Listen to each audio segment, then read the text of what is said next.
Got a great run. A long-range shot. You know what it was? They got a 30-yard run off of it, and he shoots from 30 feet. Yeah, if you got a play called Damian Lillard, something great happened. Something about to happen. All right. We'll give it to him. We'll give it to him. Well, Dame tweeted, he said, they know I'm watching, 20-yard gains. There so we go. He approved. Yeah. Okay. Boom.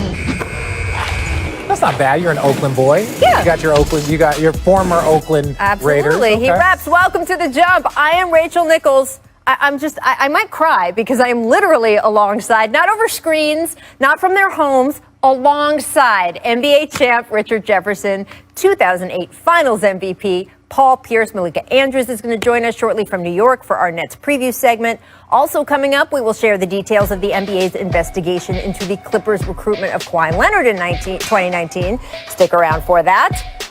But first, we begin with the NBA's version of Panda Watch. Yes, it's been about 3 weeks since Woj first reported James Harden wishes to be traded out of Houston. And yesterday, Adrian Wojnarowski and Ramona Shelburne reported the Rockets are increasingly expanding trade discussions beyond Harden's preferred destinations of Brooklyn and Philly. According to sources, several playoff caliber teams are becoming more comfortable, including the high-level players in the packages they are presenting in return for Harden. Now, by the way, Harden had a great showing last night's preseason game. 20 points, 9 assists, 7 rebounds, 27 minutes of action. Richard, nobody doesn't think James Harden can't play, right? How quickly do you expect them to move him, or how much longer would you say he's going to be a Rocket, if I phrase it that way? Well, I think it's a good sign that they're opening it up. Like, I think when you limit yourself to 2 or 3 teams and you don't like it, and it's like, look, James Harden has, I believe, 2 more years left on his contract. So you're not even just getting him for one. Right. Like, you have an opportunity, and we saw it with Kawhi Leonard. You saw it with Paul George. You see these guys have the opportunity to really kind of convince you that this is a great place to stay. But it's not just like Milwaukee or Brooklyn Nets or Philly. It's like there's other teams that I think they might have an opportunity to convince them. And I think 2 years is better than 1 year to convince a player. When you talk about trying to add James Harden, you have to think about a few things. You know, now that you're opening it up to not only contenders, but how does he fit? How does he fit into our culture? Or if he's not going to a team that has championship aspirations or just a team with playoff aspirations, how does he fit with our young guys? You know, you have to ask yourself these questions because the things you've heard out of Houston, the partying, does it really fit our culture? Yeah, James Harden's a great player, but we're talking about building something here for the long run. Is that really fit with what we're trying to do moving forward? And that's what you have to ask yourself. So I believe he's going to be in Houston for the duration. Oh, wow. Okay. For the whole season? Yes. Past the trade deadline. Yeah. I don't know if I go that far, but I will say this. I don't know if this is going to get resolved quickly because as much as I think the Rockets we're seeing from Woj and Ramona's reporting increasingly are trying to get a deal done, it really depends on what the marketplace demands. It doesn't depend on how much you want to sell. And look, if he doesn't want to go to another team, who's to say that he won't act on that other team exactly how he's been acting in Houston? Exactly. That has made them feel like, oh man, maybe we do have to deal them. That's Remember, what I'm talking about. Tim McMahon's reporting at the beginning of all this was that the Rockets were, quote, willing to get uncomfortable. Well, James Harden has certainly made them uncomfortable. And all of a sudden, it sounds like they are making more phone calls. Well, if I'm on the other end of one of those phone calls, I want to know that James isn't going to be like that to such a degree that you, Houston, feel like you need to trade him. I'm trying to tell you. I agree. Old dog, new tricks. I agree, but if we learned anything from the Kawhi situation, but Kawhi never did the thing. Kawhi was not in I'm going to. Well, okay. He was not in 2 cities that may contain nighttime establishments. Okay, I don't know where James was. He was not in two different cities when he was supposed to be in training. But there was rumors that Kawhi, not that he quit, but that he would wanted out of San Antonio and that his injury and how they handled. There was all this stuff. And so San Antonio was historically famous for taking care of their players and literally extending the careers of Manu and Tony and Tim. So to have Kawhi say it at the time that he did it, you're like, that's not on brand. There's something else here. And Toronto still took that on. And so I'm just saying that people have taken on, I don't want to say controversial, but guys that they weren't sure what they were going to get from or how they were going to handle being in that environment. Listen, Kawhi is a champion. Agreed. He's a Finals MVP. Agreed. And he comes from a San Antonio Spurs culture. But he was trying to leave. So, that's fine. But who doesn't want to deal with a Kawhi? Yeah. You know, he understands the urgency of practice, of being on time, doing what's right. He's not a guy you're going to see in the streets. He does his work and he goes home.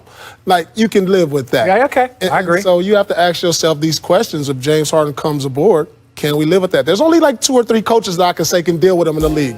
Doc, Popovich, and I'll think about the third. Here's the other complicating factor in all of this. The Rockets are looking at what other teams have gotten in trade for guys that they think aren't, frankly, as good as James Harden. What Milwaukee just gave up for Drew Holiday, for example. So I've heard that. Well, Milwaukee just got 3 picks and blah, blah, blah, blah, blah. What Paul George took on the trade market, that kind of thing. But here's the difference. The difference is that the Clippers specifically needed Paul George to get Kawhi. That the Bucks specifically needed Drew Holiday to help keep Giannis.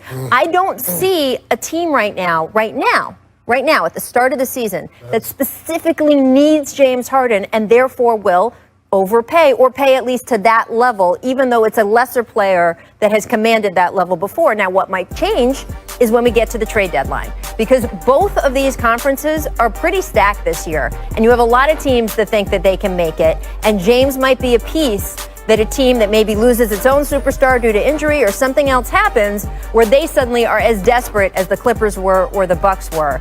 I don't know if anyone's that desperate right now. Can he sign an extension and then be traded? Like, could they extend him? Yeah, they just offered him. I know but I'm saying 2 years, $103 million. No, and by the way, it's not in his interest to sign an extension unless he is really sure of where he wants to go and that they're going to trade him. Yeah. Because then he's just locked into wherever they trade him for longer. 5 years. So what the extension scenario is more that he would get traded to a team that he approves and then signs an extension with that team. That would actually increase the value of what you're trading. Yes. But that's where his, quote, preferred destinations comes in. Yeah. Because if you're listening to this reporting that Houston is expanding beyond his, quote, preferred destinations, you're probably then only getting him for those 2 years, at least at the start. And again, yes, the Raptors certainly proved that it was worth the gamble with Kawhi. They only had 1 year with Kawhi, and they made it count. It's a year and a half. Well, that's why I say he's not going anywhere this year. Okay. I can see it. I like this is one of those ones where, look, James has proven that if he's unhappy, he will look unhappy. And make the other people on the team know how he feels. Let's talk about the Clippers. Let's switch gears here. The NBA investigating allegations made against LA Clippers team and consultant Jerry West involving the free agency recruitment of Kawhi Leonard in 2019. Johnny Wilkes, a man who claims to be best friends with Kawhi's uncle Dennis Robertson, not anymore, filed a lawsuit in LA County Superior Court against West and the Clippers, alleging that the team consultant owes him $2.5 million in an oral agreement made for helping the Clippers sign Kawhi Leonard. The Clippers issued the following statement, quote, "The lawsuit filed by Johnny Wilkes is replete with inaccuracies and the allegations are baseless. The Clippers fully cooperating with the NBA in its investigation, which is standard when these types of allegations are made. They are providing the NBA with evidence that the allegations are false." And Kawhi Leonard himself had this to say after last night's game.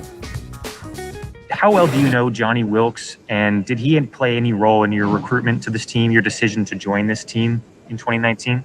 Not at all. That has nothing to do with me. You know, I'm from LA, and, you know, I grew up here my whole life, and out here, you know, people try to, you know, find any way to get some money, so it probably won't be the last.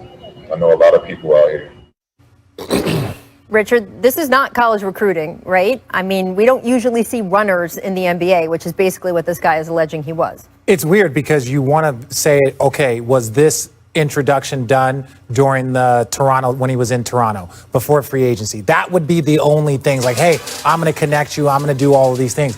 But if it wasn't done during that time period, there's nothing illegal here. This is professional sports. This is why it's done this way. No one cares. First of all, this is an LA guy. Tell him. If you don't got nothing signed from Jerry West, like, look, hey, if I get you Kawhi 2.5, then this doesn't have any legs to me. It sounds like an AAU deal. Yeah. You know, like if you want my son or my nephew to come play with you, then it costs this money. That goes on at AAU. I know firsthand. Producer Danny literally just said in Richard's IFB, Richard, how much did you get? I got 0. I wasn't that good. See, like Paul was like number 1 player coming out as a sophomore and as a junior. And he was top 10 everywhere. You know what I got coming? I got a suit jacket. Just because that was the dress uniform with a clip-on tie. So that's what I got. Yeah, Arizona, I didn't get anything. Here's what I would say from an outsider's. I obviously was not on the phone with Jerry West or any of these people. I do not know what happened. I will look forward to the results of the investigation. But from an outsider's perspective, if they knew they could, quote, get Kawhi for $2.5 million, they would have paid double that. They would not have given up all of those draft picks for Paul George. Yeah. Right? Think about the price that they paid for Kawhi Leonard. We know the price they paid for Kawhi Leonard. It was a trade deal to the Oklahoma City Thunder that gave them their best young player and picks for the rest of eternity. Man. If all that they were going to get was, this guy will get him for you, man, that would have been getting off late. And then they have that the voicemail as like evidence of Jerry West, and it's like I listened to it. There's nothing there. It's saying, hey, thank you. Like, we appreciate it. And, he might have said a comment about the Lakers, which was true at the time, right? I'm not going to repeat, the show that he was saying that the Lakers were, which was true. But there was nothing in that voicemail. So it's like, here's evidence of like him calling me and saying thank you. That's not evidence of $2.5 million. And so, maybe there's more out there. Let me ask you, so let's just say there's some legs to this and, he's right on what he's saying. Okay, the NBA investigates. Okay, so what happens now? The trade is null and void? No. What they do is they fine you. Remember Joe Smith? You get a huge fine. Remember Joe Smith? Okay. Where he had that kind of under the table contract and fire his agent. They could penalize him, take away draft picks, take away all that stuff. So that's the penalty. Now that was hard for Minnesota because Minnesota with KG and all them, they weren't a free agent destination, so they really had to do it via draft picks. The Clippers, if they were to lose a couple of draft picks, and it would probably be after the draft picks that they were that the OKC got. So it really put them back like 5 or 6 years with draft picks, which could be detrimental. It is funny to see this phone call paraded around because it doesn't actually prove the allegations involved, but also baseless. It's sort of holding up like, oh, look what Jerry West said about the Lakers. Well, Jerry West split from the Lakers is very well documented and well publicized. And he wasn't lying. He wasn't lying at the time. That is something. That is a matter of opinion. But I will just say that there's no scandal in the fact that Jerry West doesn't have the nicest things to say about the Lakers these days. That is, again, a split that's been well documented. All right, coming up, a plurality of NBA GMs pick Steph